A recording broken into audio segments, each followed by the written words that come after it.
ẹ jẹ́ ká wá dúró ká pé gbogbo alálẹ̀ ká fi èpè ran àwọn olóṣèlú àti ẹni ibi tó ń ti security problem yìí tó ń ti lẹ́yìn láti bà yí ara wọn jẹ́ ká máa fi pèsè tiwọn tọmọtọmọ. ẹ já gbàgbé focus on Gani Adams àti lásìkò táwa yìí. ẹ má máa sọ pé Sunday Igboho Gani Adam ẹnìkan pàdé mi jèló ní mò ń bú ibà Gani Adam mo ní mi ò bú o tọrọ mò ń sọ. lẹ́yìn èyí tí mo sọ ní jèló ṣe bí gbárí yẹ kíní ló tún gbé tó ṣe ọjọ́ bí ló lọ sàbí kíná náà ṣe ń gbà yẹn. ọjọ́ bí ni wọ́n ṣe lánàá. ibẹ̀ náà ti sọ pé kí Yorùbá wá kíní sí ọ̀rọ̀ ààbò. but still come from his mouth. ìjọba. ṣé kó jáde lẹ́nu Gani Adams ní bá Gani Adams. àbí kó fọwọ́ sọ̀yà pé mo ṣe tán báyìí gẹ́gẹ́ bí Ààrẹ Ọ̀nà Kakanfò. mo sì ṣe program kan mo ní kí Aláàfin ó sígun fún alágbọ̀n wa dé sígun fún olóyà láti bí oṣù bíi mélòó tán náà ti sígun báyìí ẹ dákun ẹ̀sán tó ṣẹlẹ̀ ẹni gbọ́ bàtà bá ń pariwo nígbà tí èèyàn bá wá láti ilẹ̀ ibòmíì tó wá jẹ ipò tó yẹ kó jẹ́ ti ọmọ ìlú yín torí House of Assembly House of Rep House of Senate ọmọ ìlú ló yẹ kó jẹ́ kó ṣaṣojú ìlú ẹni ẹnìkan wá láti ibìkan ó gbà kò tí ìbò ohun ìnìyín ó dẹ̀ wọlé torí owó òṣì orí ibú tẹ̀ ń gbà nítorí pé àjẹkú dékèrékè ni ó pa èèyàn lórí Yorùbá gbogbo ọba tó bá ń jẹ ìjẹkújẹ ikú òṣì ikú ẹ̀sìn ló máa kú. àṣẹ. gbogbo ẹ̀yin olóyè gbogbo aráàlú tẹ́ wà nídìí ọ̀rọ̀ yìí ẹ̀ ní sóríire tọmọtọmọ. àṣẹ. ó ń bí mi lónìí gan. ta ni òbí tó lọ́pọlọ tí ọmọ 40 something àwọn àánú gbó tí ó jókòó tó wà mọ́ tó lọ́ ṣe gbádùn. olórí ìlú tí Yorùbá mọ tí ó ṣe é sí tó sì ń búra wọn olórí burúkú ni. nílẹ̀ Yorùbá mo sì tó repeat again mo ní confidence nínú Sunday Igboho nítorí pé bí wọ́n bá ti ń sọ tó ń gbọ́ òun ló ń tẹ̀lé lànà tí wọ́n sọ ẹ rí pé kò grant interview mọ́ anyhow bí ti tẹ́lẹ̀ advice ẹ̀ ó ṣe kì í rìnrìn jàgbàdìjàgbàdì bí ti tẹ́lẹ̀ adúpẹ́ pé gbogbo ẹ̀ sì ṣe bẹ́ẹ̀ lásìkò yìí èmi sì ń tẹnu mọ́ ẹ̀yin olólùfẹ́ Ìbà Gani Adams ẹ̀yin olólùfẹ́ Sunday Igboho Òòṣà ẹ bá àwọn méjèèjì sọ̀rọ̀ kò sí pé èmi jọ ìwòjù ọmọ nílẹ̀ Yorùbá mọ́ sí kí Ìbà Gani Adams kókó àwọn ọmọ ogun ẹ̀ kókó wọn jọ kí olóyè Sunday Igboho kókó àwọn ọmọ ogun tiẹ̀ náà torí ó dà pé mo ní ìrù ẹ̀kọ́ àbí kí náà dálẹ̀ ńgbà yẹn I've not seen much about that but tí káwọn náà gbé ìyẹn náà kí wọ́n gbé dìde kí voluntary lè mo tó repeat ẹ̀ àwọn tó ní oògùn ju Ìbà Gani Adams tó ní ju Sunday Igboho lọ ní ìgbà ẹgbẹgbẹ̀rún ó mọ̀ ó wà don't try to arrest them kill them this is why we are killing ourselves èèyàn ń bẹ́ èèyàn lórí ó ń dúbò èèyàn ẹlẹ́fẹ́ arrest yẹ ẹ bá arrest alóhùn di born again ẹ má tẹ̀ lọ́rọ̀ Bíbélì àti Kùránì o torí bẹ́ẹ̀ èèyàn pa gbogbo olúrun tó bá lóun ti gba Kristi lólúwa tó lùgbàlà ó ti gbà náà ní gbogbo tó ṣe ti lọ ó ti tán wọn àjọ máa fèsì ara wọn lọ́run ló kù àwọn ò fẹ́ gbọ́ tọ̀run táyé ni ẹja gbọ́ tẹ bá kàn wọ́n níbi tó wà destroy all of them ẹ má dẹ̀ gbé fídíò bẹ́ẹ̀ ṣe pa wọ́n síta mọ́ kábò tù kó mọ́ èyí tó bá yẹ ká kọ́ ṣe kọ́ la máa ṣe security yẹn ni kókó problem wá sí kì í sọ̀rọ̀ ta ló wà mẹ́ta ni ò sí mẹ́ this time and mo fẹ́ sọ kíní kan fún ilé ní ẹ kọ́ sílẹ̀ torí ọ̀rọ̀ tèmi èmi máa sọ gbàgbà ni mo fi dá yín lójú pé àwọn ọmọ tí wọ́n jí kó yẹn it was political motivated. lọ́nà wo. wọ́n ti rí i pé ilẹ̀ Yorùbá ló káàmù jù wọ́n dẹ̀ fẹ́ àti confuse ilẹ̀ Yorùbá pé ṣé bọ́mọ yín ló wà ń bẹ̀. pé kò dáa. ṣé bẹ́ẹ̀ ni pé kò dọ́dọ̀ wa dọ̀dọ̀ yín tẹ́lẹ̀ nígbà tẹ́yìn náà bá rí ìtì ẹ̀ ẹ̀yin náà ní tí ìbá jẹ́ pé olórí burúkú lọ̀pọ̀ àwọn tá a ní tó ń dàrẹ́ẹ̀tì wa tó jẹ́ lórí wa ńlẹ̀ yìí torí wọn tí wọ́n bá rí àwọn yẹn kó sí tọrọ ọmọ gbà tó náà ti arrest àwọn bíi mẹ́fà ń sìn ẹ máa gbọ́ ọ̀nà arrest bíi mẹ́fà ń sìn àmẹ́fà yẹn dẹ̀ ti ń fi location bíi tí àwọn yẹn wà àwọn according to them now ẹ rí i pé tí wọ́n bá ti dárúkọ ẹnìkan tó wà ní ipò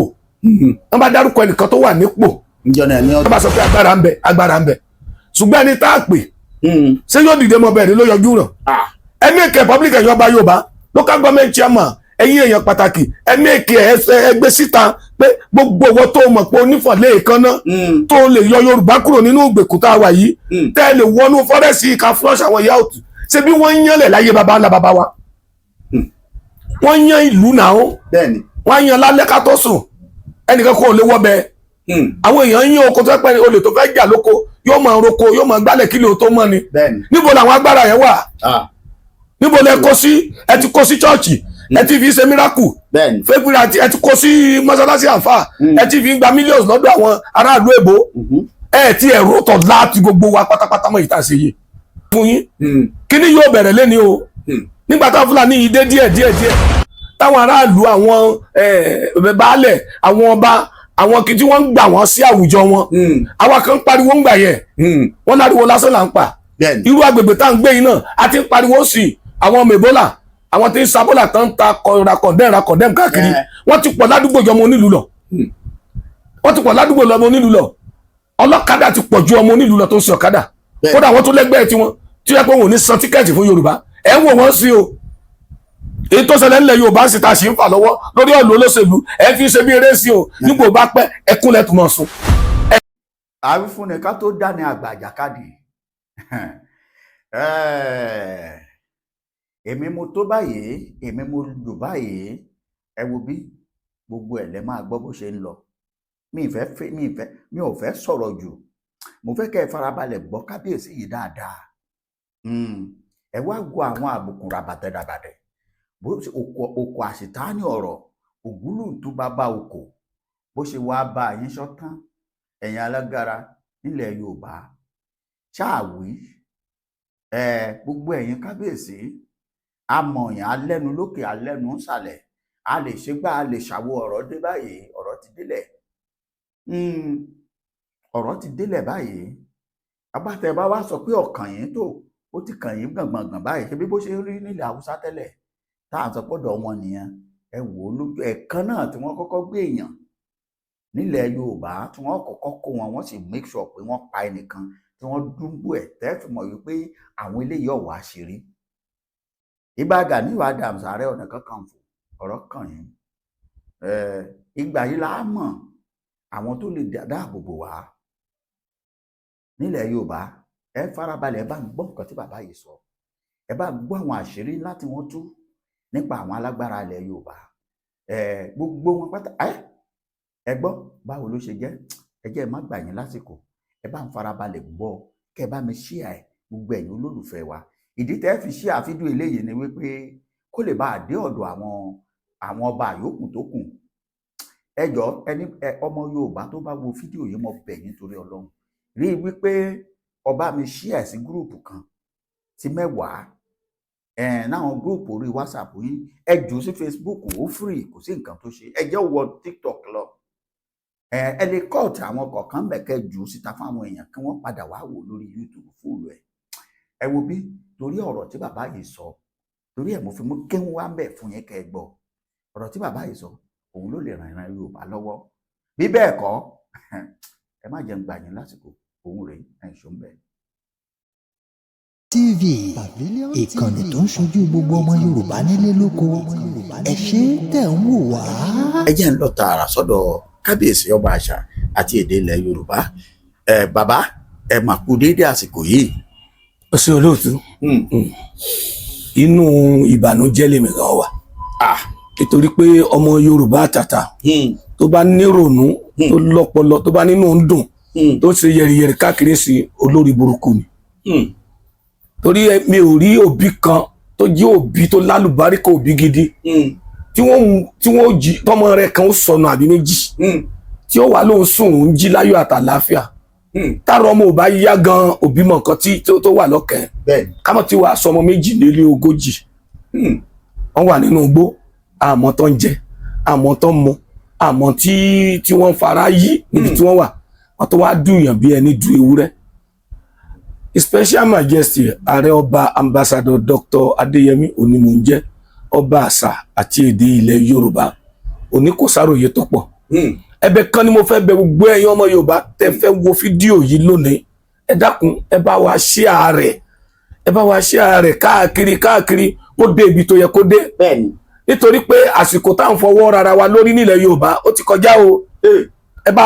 kábàrà wa sọ kódóró ọ̀rọ̀ àsìkò tá a wà yìí atọ́kùn kì í sàsìkò tí ọba kan bára wọn jìjà àgbà mojú ọ nílẹ̀ Yorùbá kì í sàsìkò tí alágbára kan tí ó mọ̀ sọ pé èmi ni lágbájá nílẹ̀ Yorùbá àsìkò tó yẹ ká gbàgbé ọ̀tẹ̀ ká gbàgbé èmi jọ ìwò ojú mi ká gbàgbé ẹgbẹ́ kan nílẹ̀ wà tí kinní kan wà nílẹ̀ Yorùbá kí gbogbo wa nílẹ̀ Yorùbá títí dé Kwara dé gbogbo bí kí gbogbo lọ́balọ́ba ó fira wọn ṣọ̀kan báyìí kí gbogbo gómìnà ó fira wọn ṣọ̀kan kó mọ̀ sí pé agbé kan sọ́tọ̀ agbé ẹnìkan sọ́tọ̀ mọ́ ká everybody bí àtàlà ká sọra wa di bí òṣùṣù ọwọ́. Atọ́kùn ó tí mo ti ń sọ tẹ́lẹ̀ mọ́ ló ń ṣe yìí. Ẹ sọ.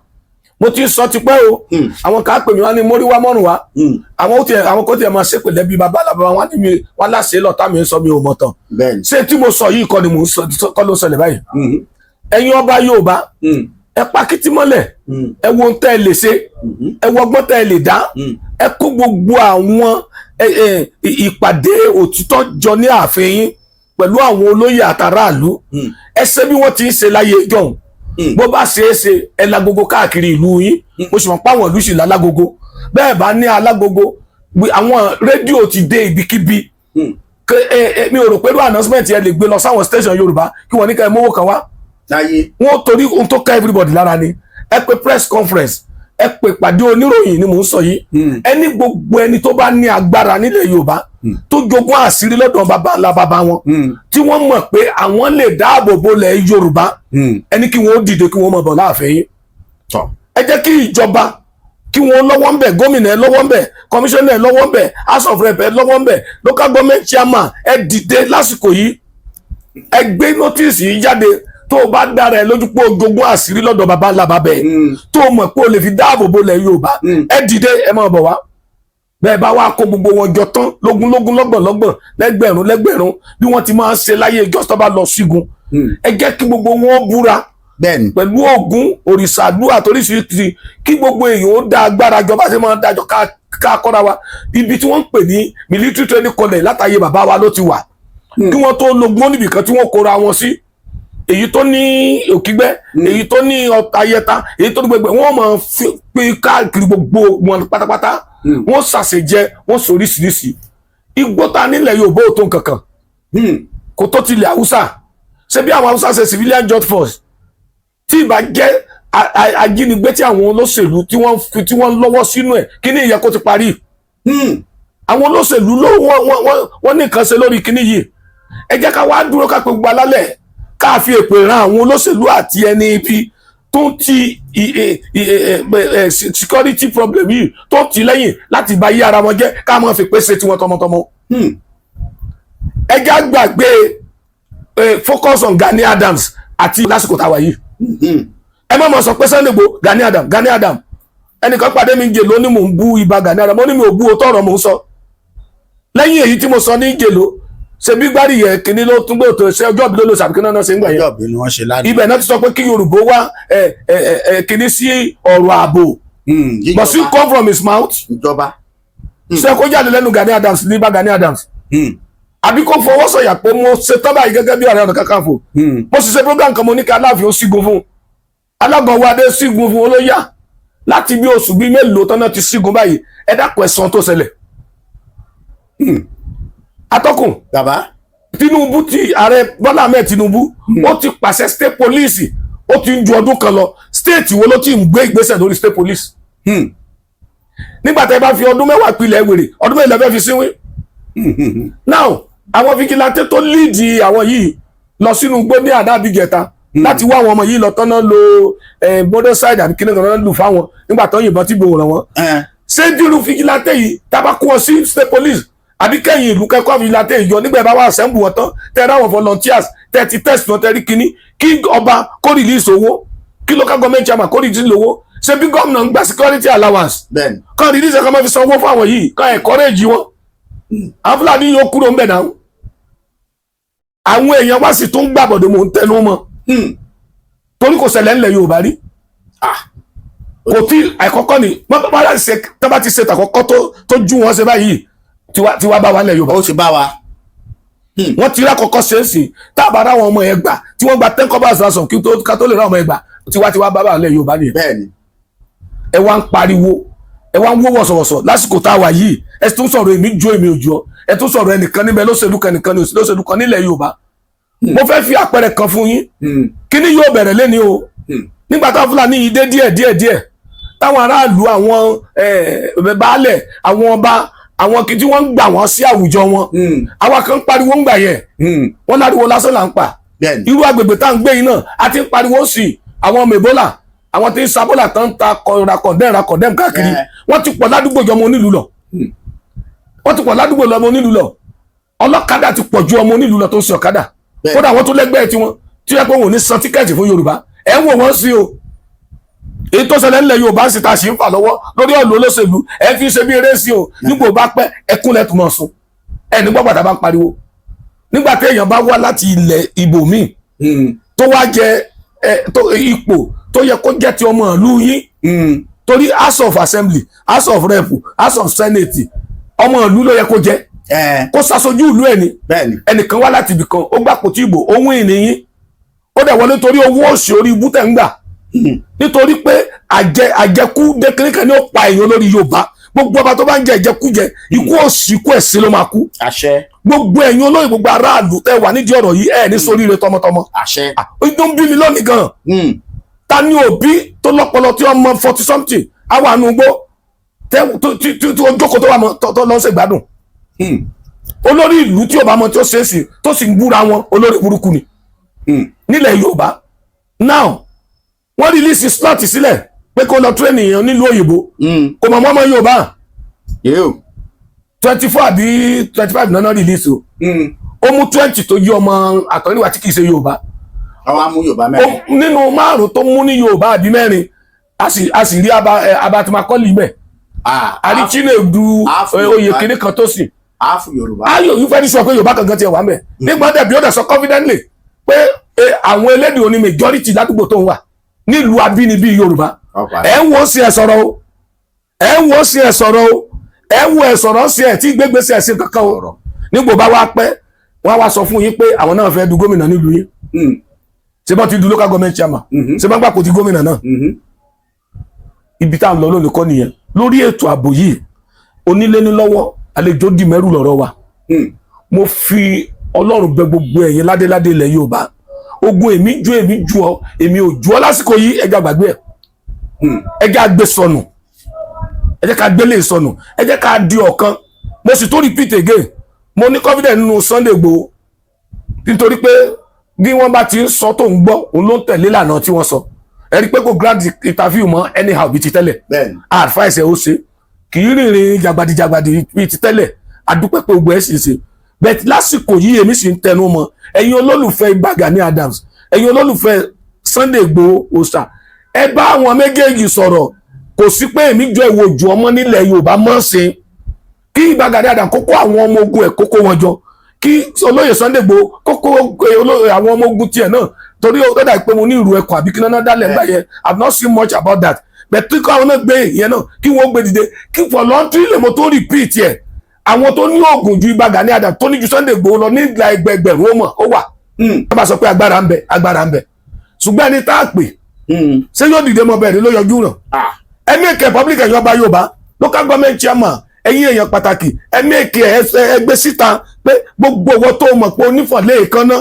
tó lè yọ Yorùbá kúrò nínú ìgbèkùn tá a wà yìí tẹ́ ẹ lè wọnú fọ́rẹ́sì ká flush àwọn ìyá òtù ṣé bí wọ́n ń yànlẹ̀ láyé baba ńlá baba wa wọ́n yan ìlú náà wọ́n yan lálẹ́ ká tó sùn ẹnìkan kò lè wọ́ bẹ́ẹ̀ àwọn èèyàn yín oko tó pẹ́ olè tó fẹ́ jà lóko yóò máa roko yóò máa gbálẹ̀ kílò tó mọ́ ni níbo làwọn agbára yẹn wà níbo lẹ kó sí ẹ ti kó sí chọ́ọ̀chì ẹ ti fi ṣe miracle fẹ́gbìrì ẹ ti kó sí mọ́sálásí àfà ẹ ti fi gba millions lọ́dọ̀ àwọn aráàlú èbó ẹ ti ẹ̀rọ tọ̀ láti gbogbo wa pátápátá mọ́ ìta sí yìí. tabadé èèyàn tó kó 300 500 1000 combatants sẹ́yìn ẹ̀ ní local hunters tẹ́lẹ̀ yìí náà ní tẹ́lẹ̀ yìí ní tẹ́lẹ̀ coordinate ara yín commander yìí ìwọ fèsì bí ìwọ fèsì bí ẹ fèsì Igbó Ìjẹ̀bú Òde lẹ́ni within a week ẹ flush wọn jáde don't try to arrest them kill them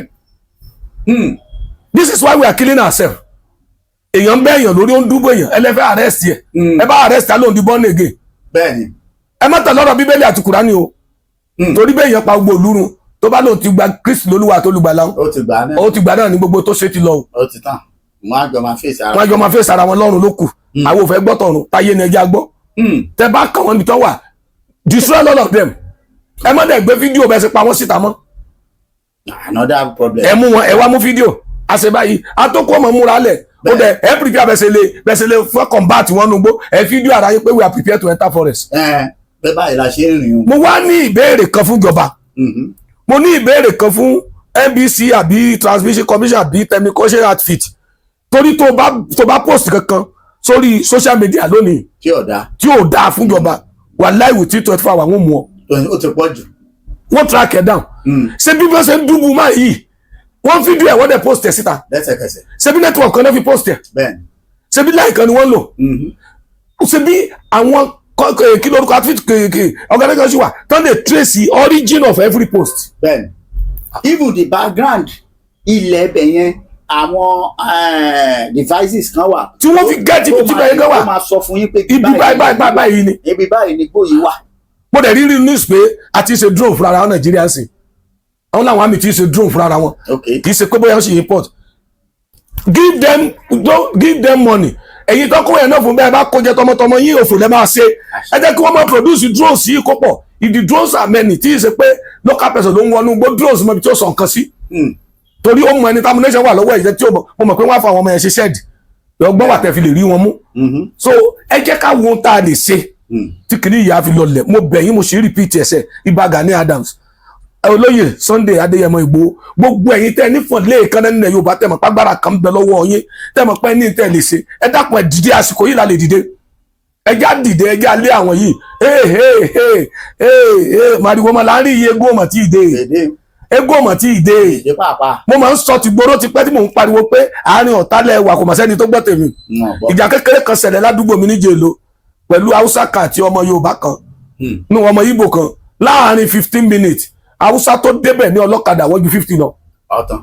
tí ìbá jẹ́ ẹ̀bẹ̀ tó pọ̀ tí àwọn atara bẹ́ẹ̀ ta fọgbọ́n fi gbẹ̀ sí bá ṣe yọ dágà náà yọ̀bá yọ gbẹ̀ kò sọ́mọ Ìgbò tó lè rí kankan yọ. àwa Yorùbá dẹ̀ níwà burúkú kan nígbà tí mo wà nílẹ̀ Haúsá nígbògun Mìtàsínì tí àwọn kí lórúkọ ẹ̀ àwọn ọmọ Yandaba ọmọ Haúsá ẹ̀ bá ti dé àdúgbò kan anóbìyànmírí o anóbìyànmírí o anóbìyànmírí o wọ́n mọ̀ sí differentiation ọ̀sẹ̀ pé o kì í ṣe Ìgbò instead kí wọ́n join Ìgbò láti ja ìjà yẹn gbà yẹn nígbà tí Ìgbò gbé New Tansamoto wọ New Road ní Kano gàrí ni wọ́n lòdù síbẹ̀ àṣepọ̀ passion ìbọn ló wà nínú gbogbo ẹ̀ nígbà tí wọ́n bẹ̀rẹ̀ sí ní pín ìbọn fún légilé atọ́kùn nígbà tó fi ìbọn sí légilé nítorí gbà yẹn à ń pariwo sábọ́gẹ̀rì pé wọ́n ń pa wá kí lórúkọ ẹ̀ army commander ló ń dúró de command èmi ò mọ̀ pé immigration yìnbọn mi ò mọ̀ pé commission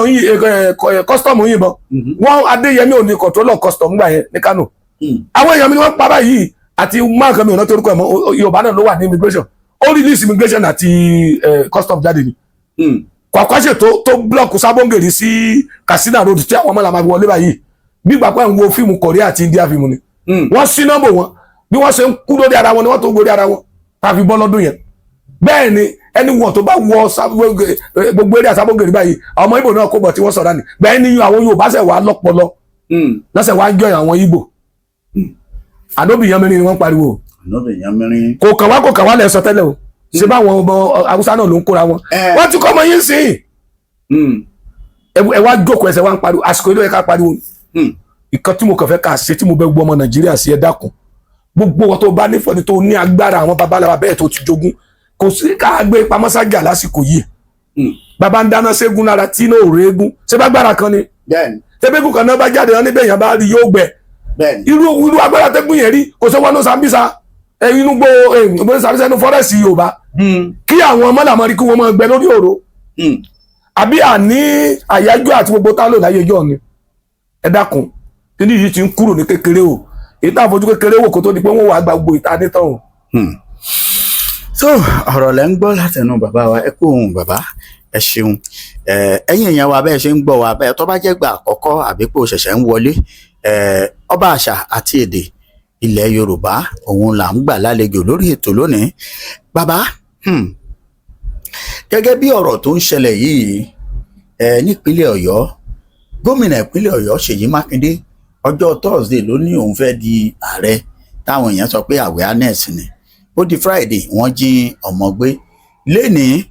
tá à ń sọ̀rọ̀ yìí ìkankan wá ṣẹlẹ̀ àwọn àjọ mùsùlùmí tí wọ́n ń pè ní mùríkì lábẹ́ ìṣàkóso Ṣéèkì Akíntọ́lá jáde ìpètọ̀ èmi rò pé mo rò ó ní o lọ́kàn ara mi pé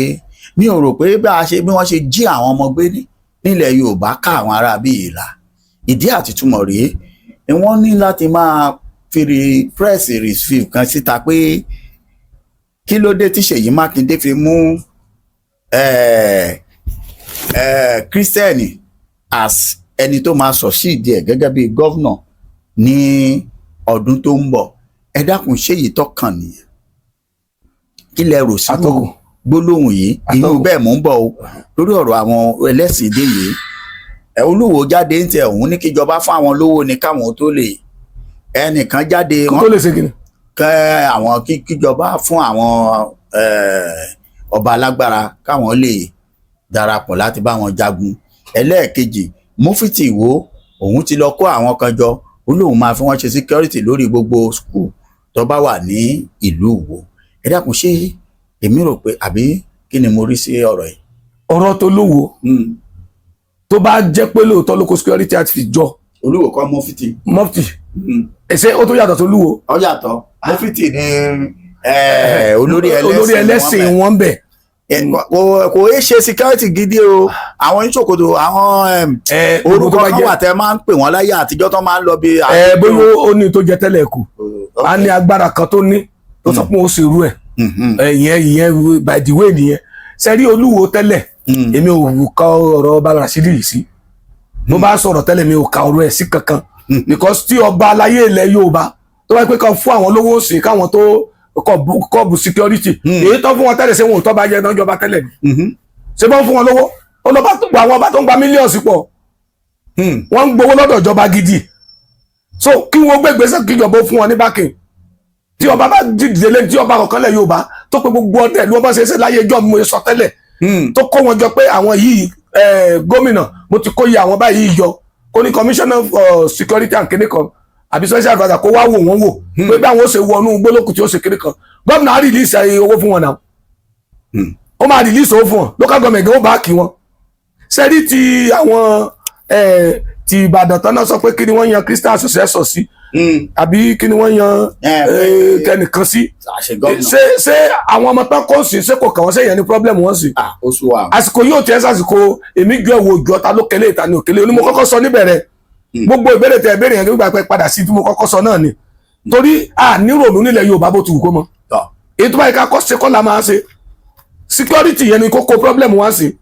kì í sọ̀rọ̀ ta ló wà mẹ́ta ni ò sí mẹ́ this time and mo fẹ́ sọ kíní kan fún ilé ní ẹ̀kọ́ sílẹ̀ torí ọ̀rọ̀ tèmi èmi máa sọ gbàgbà ni mo fi dá yín lójú pé àwọn ọmọ tí wọ́n jí kó yẹn it was political motivated. lọ́nà wo. wọ́n ti rí i pé ilẹ̀ Yorùbá ló káàmù jù wọ́n dẹ̀ fẹ́ àti confuse ilẹ̀ Yorùbá pé ṣé bọ́mọ yín ló wà ń bẹ̀. pé kò dáa. ṣé bẹ́ẹ̀ rò pé kò dọ́dọ̀ wa dọ̀dọ̀ yín tẹ́lẹ̀ nígbà tẹ́yìn náà bá rí ìtì ẹ̀ ẹ̀yin náà ní tí ìbá jẹ́ pé olórí burúkú lọ̀pọ̀ àwọn tá a ní tó ń dàrẹ́ tiwa tó jó lórí wa ńlẹ̀ yìí torí wọn tí wọ́n bá rí àwọn yẹn kó sí tọrọ ọmọ gbà tó náà ti arrest àwọn bíi mẹ́fà ń sìn ẹ máa gbọ́ ọ̀nà arrest bíi mẹ́fà ń sìn àmẹ́fà yẹn dẹ̀ ti ń fi location bíi tí àwọn yẹn wà hàn wọ́n according to them now ẹ rí i pé tí wọ́n bá ti dárúkọ ẹnìkan tó wà ní ipò wọ́n bá dárúkọ ẹnìkan tó wà nípò ọjọ́ yẹn ni gbogbo ọ̀rọ̀ yóò wọlẹ̀ nígbà tí wọ́n mú àwọn kan Kwara tí wọ́n ní wọ́n gbé mọ́tò Ìfẹ́lódò local government ṣé bá rí wo bọ́ síta àdádò ìkànnà sọ ní security outfit Ìfẹ́lódò ni wọ́n gbé kan tó ń pariwo pé Ìlọrin Emirates ló ń sponsor àwọn ẹ̀rí lórí kínní tó ní Ìlọrin Emirates kí lẹ gbọ́ nípa èdè ní ó ti kan ẹnìkan tó ti wà nípò tó wà níjọba so tẹ́nìkan tó wà nípò tó wà níjọba tí kínní ẹ bá ti àfẹ́ tiẹ̀ ẹ̀ ní gbọ́n kankan mọ́ nítorí pé a ti fi ẹ̀sìn òṣèlú àti ẹ̀yà ẹlẹ́yàmẹ̀yà àti fi ba ayé ara wa jẹ́ ní Nàìjíríà ní tí wọ́n bá mú àwọn tó wà ń bàdàn yẹn sìn tó wá jẹ́ pé ọmọ ẹgbẹ́ APC àbí ọmọ ẹgbẹ́ PDP àbí ọmọ ẹgbẹ́ akọ́ọ̀dù kan ó wà nínú àtọ́ ló sponsor àwọn yẹn wọ́n nítorí pé Ṣèyí Mákindé ò sí nínú ẹgbẹ́ yẹn ni wọ́n nítorí pé Tinubu àwọn kò support yẹn ló fi sọ pé àwọn yẹn ló ṣe ìjọ tá a bá tó gbà pé òótọ́ ni nǹkan tó bá ń lọ Nàìjíríà láyé wa tó lè rórí torí bàbá sì wà lẹ́nu ìwà burúkú táwọn pé kò gbọdọ̀ kára lẹ́mí kò gbọdọ̀ ká kéde kan ojú kan la máa wà àṣà tó dé nílẹ̀ Yorùbá kò tiẹ̀ ká sọ nǹkan nípa ẹ̀tún gbélu ẹ̀ ń gbégó especially nílẹ̀ Ìbàdàn mọ́ Ọ̀yọ́ state báyìí torí àwọn ló kàn gbàngbà àwọn ni then ilẹ̀ Yorùbá tó kù ẹ múra lẹ̀ pé tọ̀ ṣebí Kwara la rí tẹ́lẹ̀ tá à ń pariwo ṣebí mo máa pariwo mo ní ẹ máa sun ṣebí wọ́n tún bọ́ sọ́dọ̀ yín báyìí lẹ́sẹ̀ wàá mọ̀ pé tí wọ́n bá lè wọ Ògbómọ̀ṣọ́ side gbé ní wọn lè dé. wọ́n ti dé báyìí, wọ́n ti dé Abẹ́òkúta. fíléèjì ni wọ́n gbé good ẹ̀sùn nígboro ẹ̀ mọ̀ pé kinní kan máa kan wo interview ẹ̀ láàárọ̀ yìí DSS chief wọ́n lè sọ pọ́nrọ̀ burúkú ló sọ ọ̀rọ̀ gidi ló sọ. ó ní ká lọ sílùú òyìnbó ó ní gbogbo ìlú kọ́ ni gọ́ọ̀mẹ̀ntì ń secure o. bẹ́ẹ̀ni. ó ní àwọn aráàlú fúnra wọn rèésì security fúnra wọn gọ́ọ̀mẹ̀ntì ó wàá release owó fún security outfit yẹn ni. ó ní ọdẹ wà nílùú láyé jọ̀hún tó sọ gbogbo ìlú kọ̀ọ̀kan. bẹ́ẹ̀ni. pé àwọn abúlé kan wà tọ́lọ́pọ̀ ò lè débẹ̀ tí ayé ò fi parẹ́. bẹ́ẹ̀ni. tí ẹgbẹ́ bẹ́ẹ̀ bá pariwo sójú ò lè débẹ̀. ó ní kí àwọn ọba ìlú olórí ìlú kí wọ́n rèésì standard security outfit. ó dárúkọ ìlú 4 nílẹ̀ Haúsá tí wọn ò rí Boko Haram àbí terrorist attack mọ́ nítorí wọ́n jáde lọ́jọ́ kan wọ́n attack àwọn terrorist. wọ́n bá gbé ọ̀kadà wọn wọ́n neutralize wọn wọ́n bẹ̀rẹ̀ sí ní sọ̀lù wọn kò sí tó ṣẹlẹ̀ sí wọn mọ́ for the past 2 years. so tó bá ti rí pé resistance wà nílùú yìí wọn ò ní dèlú yẹn mọ́ but ní ọ̀dọ̀ wa níbí kódà average Nàìjíríà máa ń bìí pé kóun tó mu omi ìjọba ló gbọ́dọ̀ provide omi fún. bẹ́ẹ̀ ni. n ta lè ṣe lásìkò yìí òní ká di ọ̀kan káwá ó bá ṣe fẹ́ fèsì àwọn yìí nítorí tí àṣeyọrí bá bá wọn níta kọ́kọ́ yìí mo mọ̀ rẹ́rìn o ọ̀rọ̀ ẹ̀rín kọ́ ni tèmi yóò mọ̀ kábàámọ̀ o Ọlọ́run ní ga kábàámọ̀. àmín àmín. tó bàbá ẹ ṣeun ẹ̀yin yẹn wá ọ̀rọ̀ lẹ́ ń gbọ́ látẹnu ọba àṣà àti èdè ilẹ̀ Yorùbá lọ́wọ́lọ́wọ́ lónìí ẹ rí i pé bàbá sọ̀rọ̀ gidi pẹ̀lú bí pẹ̀lú ìbànújẹ́ àti ìbínú méjèèjì náà ni wọ́n kó pọ̀ ẹ farabalẹ̀ ẹ tí ì gbọ́ nǹkan kan bàbá ẹ ṣeun pẹ̀lú ìròyìn tá a gbọ́ lọ́wọ́lọ́wọ́ báyìí nípa àwọn tí wọ́n kó nílé ẹ̀kọ́ nílùú Ọ̀yọ́ Ògbómọ̀ṣọ́ nípínlẹ̀ Ọ̀yọ́ lọ́hùn a gbọ́ pé àwọn fìgìláńtì àti àwọn joint task force tí wọ́n jọ ń jagun àwọn ọ̀ṣẹ̀lẹ̀ kan ṣẹlẹ̀ irú advice wo àbí ìmọ̀ràn wo lẹ lè fún nínú àwọn ìmọ̀ràn yẹn láti gbọ́ ròyìn pé àwọn fìgìláńtì ní káwọn fẹsẹ̀ rìn àwọn sójà ní dandan ọ̀kadà ni àwọn gbọ́dọ̀ gbé ọ̀kadà yìí sì làwọn aráàlú ni wọ́n gbé wá sílé ẹ̀kọ́ yìí now èní nìyẹn ẹlẹ́ẹ̀kejì ìbọn tó wà lọ́wọ́ àwọn fìgìláńtì kò tó èyí tó wà lọ́wọ́ àwọn sójà àti àwọn àtìláàwí ìsà kí làmọ̀ràn yín fún ìjọba. àtọkùn tí mò ń sọ náà lẹ́yìn mo sì ń sọ lọ. one kí àwọn yìí tó wọnú bókí fìgìláńtì àti sójà tó wọnú bá mọ̀ pé impromptu ni. bẹ́ẹ̀ tí security outfit tó gbóná tó bá ti wà ńlẹ̀ tí sójà mọ̀ pé security outfit ti aráàlú rẹ̀ irú yìí tí Olúbàdàn dálẹ̀ mò ń gbọ́ ni mi ò tí ì rí irú yìí tán dálẹ̀ yẹn kí wọ́n kégbàjarè kí wọ́n wá àwọn tó gbagbá sùn lọ́yẹ́ tí wọ́n tú ọmọkùnrin kí wọ́n kó wọn jọ sínú outfit yẹn kí wọ́n wá pé commissioner of police sí meeting àti àwọn area commander kí wọ́n pe àwọn GOC sí meeting pé vigilante group ta dálẹ̀ rèé o wọ́n rẹ́dì láti ṣiṣẹ́ pẹ̀lú yín o ṣe pé vigilante group àwọn tó lórí òkè tàṣọ tó lọ́nu gbóyìn náà wọ́n ní àwọn ló wà wájú torí àwọn ló ń tọ́ sójà sọ́nà torí àwọn ló mọ̀nà yẹn now nígbà tí wọ́n tọ́ sójà sọ́nà tó mọ̀nà yẹn ń tà sọ léyìí ṣe gbọ́ mi wọ́n yin ìbọn àwọn arábí yìnbọn àwọn yẹn ń ṣẹ́ẹ̀dẹ̀ ìbò ò lè ràn wọ́n on the ground pé ìbò ò lè ràn wọ́n òun ló jẹ́ kí àwọn yẹn kí wọ́n ju agbára bọ́ọ̀bù àtọwọ́ṣe fún wọn ṣùgbọ́n ká ní pé wọ́n ti jọ wà tẹ́lẹ̀ tọ́rọ̀ wọn ti yé wọn wọ́n ti lẹ́tọ̀ wọn pé kọ̀mándà yín nìyí o dẹ́ ẹ gbọ́rọ̀ síra yín lẹ́nu nítorí tí wọn ò bá ti fi mọ̀ ṣọ̀kan kí wọ́n gbọ́rọ̀ síra wọn lẹ́nu kí wọ́n wà coordinated wọn ò lè survive ká ní pé wọ́n gbọ́ ti àwọn fìgìláńtì yẹn pé ariwo ọ̀kadà máa pọ̀ kì í ṣe bẹ̀rẹ̀ náà tí wọ́n máa lọ ọ̀kadà pàtó wọnú igbó yẹn tán náà ń gbọ́ ohùn àwọn ọmọ yẹn láti lè trace voice àwọn ọmọ yẹn. kó tó di pé yọ rẹ ó ti àtìrà àwọn ọmọ yẹn. kàn lè trace voice àwọn ọmọ yẹn kí wọ́n lè track wọn ni wọ́n sọ pé ẹgbẹ́ ọ̀kadà sílẹ̀ àwọn kan lè dúró sí ìdí ọ̀kadà ẹ̀yẹ́ káwọn kan ká máa fi ẹsẹ̀ rìn ká lè ráǹdì wọn ká yí wọn ká. but the arrogancy I'm sorry to use that word pé àwa ni sójà àwa ni wọ́n train ẹ̀yin ordinary ní náà sọ pé rárá ọ̀kadà làwọn ọmọ ogun lọ ìbá ipọ́n gbọ́tara bóyá àti gbọ́pọ̀ tí wọ́n rescue àwọn ọmọ yẹn sí. bẹ́ẹ̀ni ṣọ́kadà ni wọ́n ń gùn lójú ogun nígbà. káàtì àni wọ́n gbé fàtàkì náà gbọ́kadà lójú ogun ó níbi kan tẹ́ fẹsẹ̀ rí tí grand troop tí ó máa lọ at least nígbà tí wọ́n wá sí ọwọ́ onírè ní Kwara State mo torí mò ń máa ń bá àwọn security outfit yẹn wọ́n máa ń fún mi ní feedback wọ́n nígbà tí wọ́n dénú gbó àwọn sójà fúnra náà sọ pé n táwọn wá ṣe ń bí kì í sọ̀rọ̀ àwàdà o ẹ má gbé ọ̀dà lọ́dọ̀ ẹnìkan o bí a bá ti rí èèyàn tó wà wájú tó gbébọn tí ó sára yín ẹ̀yìn mọ́ ẹ dúró kí wọ́n sọ̀rọ̀ wọ́n pa gbogbo yín tán ni. now ó ní àwọn ló sọ fún pé àwọn páàkì ọ̀kadà táwọn wọnú forest ẹ̀rẹ́sẹ̀ ni wọ́n fi rè tí wọ́n fi rẹ́sùn gbogbo àtọ́ rẹ́sùn gbà yẹn. so ohun tí mo sọ náà nẹ́sì pé tí ìbájẹ́pá bá fi ìmọ̀ ṣọ̀kan tí ẹ pa àfọwọ́sowọ́pọ̀ a dẹ̀ fúnra wa ní àpọ́nlé tó yẹ ká fúnra wa kí ni yóò lè ṣeé ṣe mo nígbàgbọ́ pé ó ra àwọn ọmọ yìí gbà Ọlọ́run á jẹ́ kí gbogbo wọn kí wọ́n rí wọn gbà láyọ̀ àtàlàfíà kí wọ́n pé nítorí àmọ́ èjì àwọn ọmọ yìí. ọmọ ọdún méjì wà mẹ́. tọmọ agbára wo lọmọ kékeré lèrè tí ó fi. tó ní àgbàjù 60 years. tí ó fi wíìkì nínú igbó. àwọn ọjà ó tẹ̀ ti wíìkì náà gbogbo àwọn yẹn á ti wíìkì. tí ó fi wíìkì nínú igbó so gbóru eléyìí sọ pé àsìkò yìí kọ́ ni à ń fi èmi jù ọ ìwọ jù mí ìwọ jù mí nǹkan ló kunlẹ̀ Yorùbá báyìí. ọgbọ́n tá a lè dá sí tí kìíní yìí á fi ṣeé ṣe mo dẹ̀ tún sọ kinní kan ẹ dákun ìjọba bẹ́ẹ̀ bá ti rí state police yanjú local vigilante ẹ fún wọn ní ìbọn gidi ẹ approve ammunition tó dáa fún wọn nígbà tí èèyàn kan gbé F47 tí kan gbé double barrel tí wọ́n máa lóòdù ọ̀tá kan sí ọ̀nà wáàkì náà ìkan wà tí wọ́n máa fi ọ̀tá ráǹdì gbogbo ara wọn yẹn ẹ kọ́kọ́ tó pé bó ṣe ń fa gàràgàràgàgàgàgà bó jẹ́ iná lẹ́ fún wọn bó jẹ́ pọ́pọ́ aṣọ tó pé pàkà tí ó mọ̀ ní 10-20 ráǹdì nígbà tí eléyìí ó fi tán eléyìí ó lè gáìdì ẹ̀ eléyìí ó mọ̀ lè lóòdù tiẹ̀ ẹ fún wọn lọ́ta gidi tí ẹ pẹ́ fẹ́ fẹ̀mí wọn ṣòfò tó bá yẹ pé lóòótọ́ lẹ́yìn ìjọba rẹ́dì láti kọ́ọ̀bù security yìí ẹ dákun ẹ̀yin tẹ́ ń wò mí mo fọ́ lọ́ọ̀bà bẹ̀yìn ẹ bá ṣí àkíní ẹ jẹ́ kó débi tó ẹ kó dé tó bá ń gbọ́ bí ara ṣe ń ta ọ́tàrà ló sọ̀rọ̀ wọ́n á dìde gbogbo ẹ̀yin tá a fi sípò gidi you are no more a ceremonial chiefs warlord you are no more ceremonial warlord àsìkò yìí kẹ́ ẹ present faraàlú pé ẹ kójú òṣùwọ̀n ọdẹ ìwọ̀sán funfun lọ sínú igbó lọ́sọdẹ. kókó lẹ̀kẹ́ ọ̀run. kókó you know it's not now. Sunday Igboho dákun ọ̀sà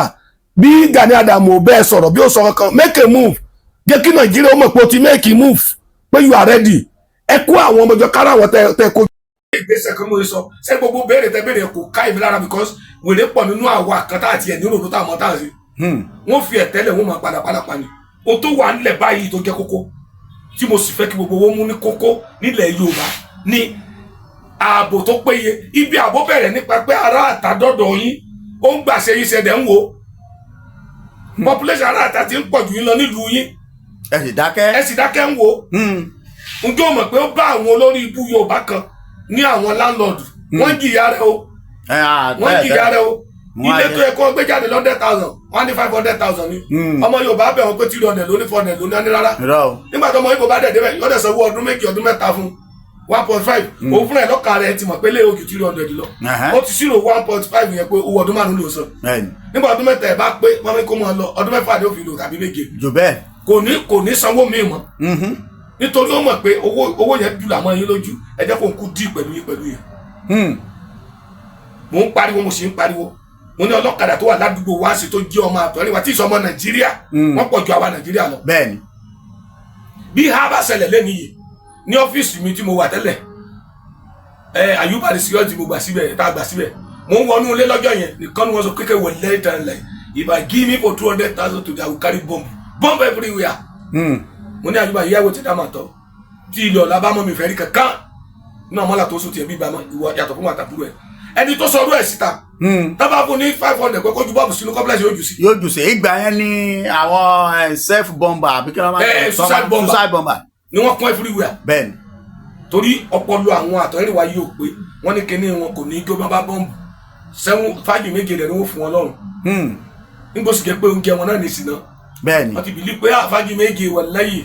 ìkànnì máa ní wọn máa dóòlù máa kó láàrú máa kó lọ́sọ̀ máa kó lẹ́ olórí ibú wọn ò rò mí mọ́ ẹ dákun ọmọ Yorùbá ẹ̀bẹ̀ mo bẹ̀ yín ẹ jẹ́ àfi ìmọ̀ ṣọ̀kan lásìkò yìí mo bẹ̀ yín lórúkọ Ọlọ́run ẹ bá ṣe àfijọ́ ẹgbẹ́ ẹ bá fi kàn ṣọ̀kan lásìkò yìí àsìkò èmi ní Apollo èmi ní ti kíní kan ó ti. tó bàbá tígbà tá a máa fi gbogbo ẹ̀ tá a ká tó lọ ṣẹnu gbálágún ká tó lè ṣètè máa ń jókòó. Lórí gbogbo àwọn ọ̀rọ̀ tẹ́ ẹ ti sọ́lẹ̀ rẹpẹtẹ báyìí tó sì jẹ́ ìmọ̀ràn tó lágbára. Àwọn kan ní olóyè Sunday bọ́ta, Gani Adams bọ́ta, ẹ̀yin alágbára ẹ bóde, ṣùgbọ́n dàbí pé ohun kan náà lọ́pọ̀lọpọ̀ wọ́n wí pé wọ́n ní káwọn gbọ́dọ̀ ní sùúrù o, torí ìjọba táwọn bá lọ bọ́ta ìjọba lè ní okùn bí àwọn fẹ́ tọ̀. Ẹ̀yin sì ní kí wọ́n ó dìde láti jà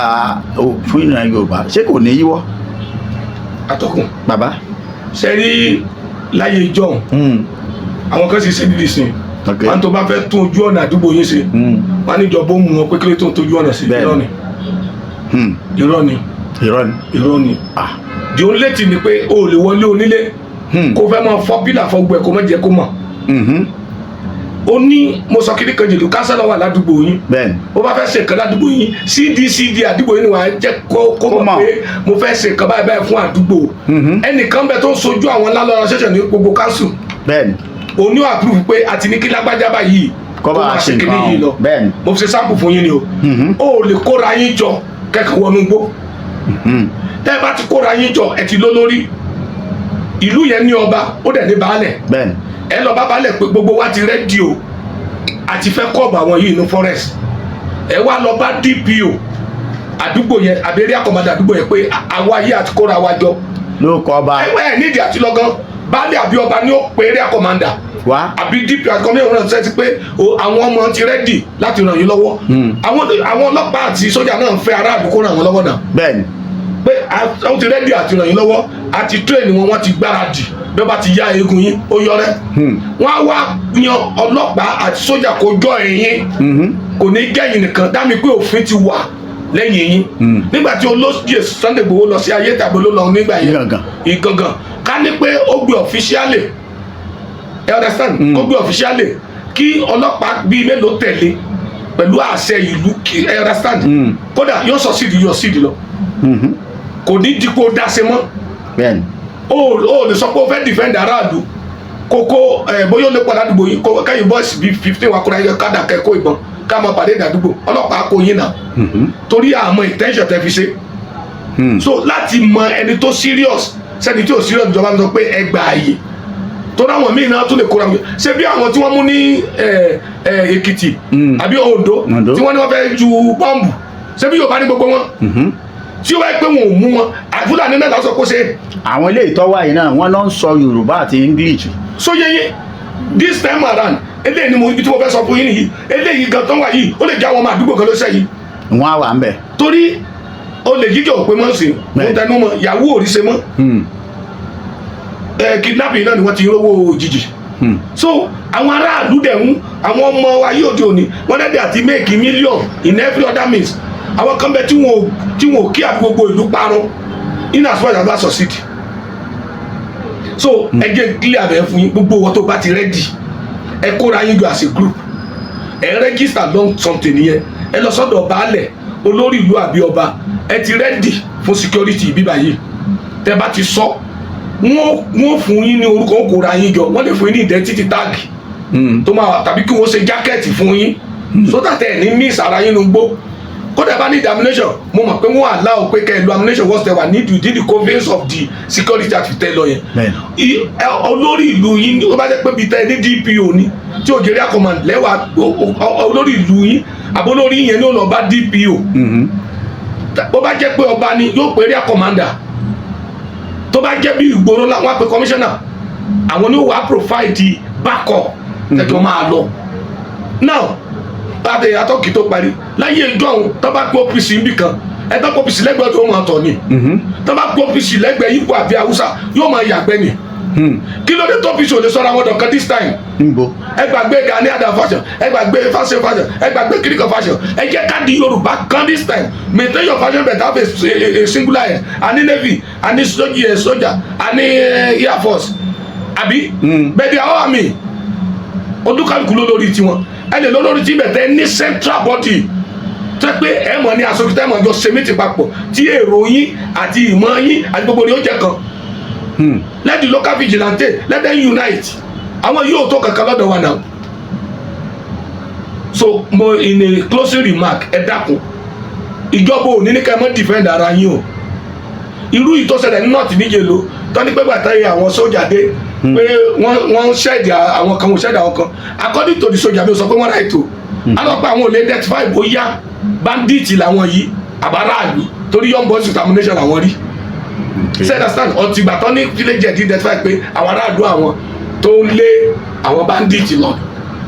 second time but bí mo ṣe sọ yẹn tẹ bá follow the normal something many of you tẹ bá fẹ́ ṣe ẹ rí nọ́mbà mi lórí screen ẹ pè máa tọ́ yín bó ṣe kẹ́ ẹ rìn